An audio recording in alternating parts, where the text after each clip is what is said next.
चलिए आज ओबीसी की बात करते हैं, पूरी करते हैं। सबसे बड़ा सवाल क्या है? अगर हम ओबीसी की बात करते हैं, दलितों की बात करते हैं, हिंदुस्तान के लोगों की बात करते हैं, तो सबसे बड़ा सवाल क्या है? सबसे बड़ा सवाल यह है कि किसकी कितनी आबादी है।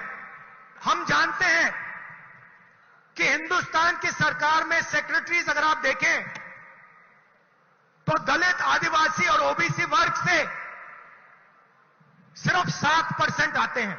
मतलब हिंदुस्तान की सरकार की रीढ़ की हड्डी जो है secretaries of government of India, उसमें से सिर्फ 7% दलित, आदिवासी और ओबीसी वर्ग से आते हैं। तो सबसे बड़ा सवाल है हिंदुस्तान में ओबीसी कितने हैं, आदिवासी कितने हैं, दलित कितने हैं।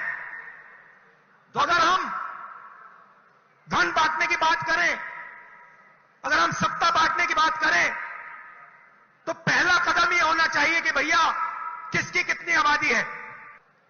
यूपीए ने, कांग्रेस पार्टी ने 2011 में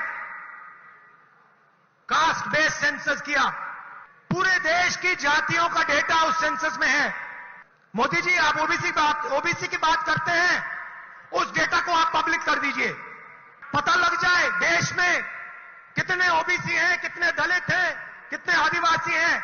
अगर सबको भागीदार बनाना है, सबको इस देश की प्रगति में शामिल करना है, तो यह तो मालूम होना चाहिए कि कौन कितने हैं। तो मोदी जी, कास्ट सेंसस का डेटा आप रिलीज कीजिए, देश की जनता को पता लग जाए देश में ओबीसी कितने हैं, दलित कितने हैं, आदिवासी कितने हैं। और अगर आप ये काम नहीं करेंगे तो ये ओबीसी पर अपमान है। आपने ओबीसी की बात की, देश को दिखा दीजिए देश में कितने ओबीसी हैं, और फिर देश को समझाइए कि आपकी सरकार में सिर्फ 7% सेक्रेटरीज ओबीसी, दलित और आदिवासी में से क्यों आते हैं। दूसरी बात, जो एससी और एसटी का कोटा है उसको उनकी आबादी से प्रोपोर्शन कर दीजिए। और तीसरी बात, जो रिजर्वेशंस पे आपने 50% का कैप लगा रखा है उसको हटा दीजिए।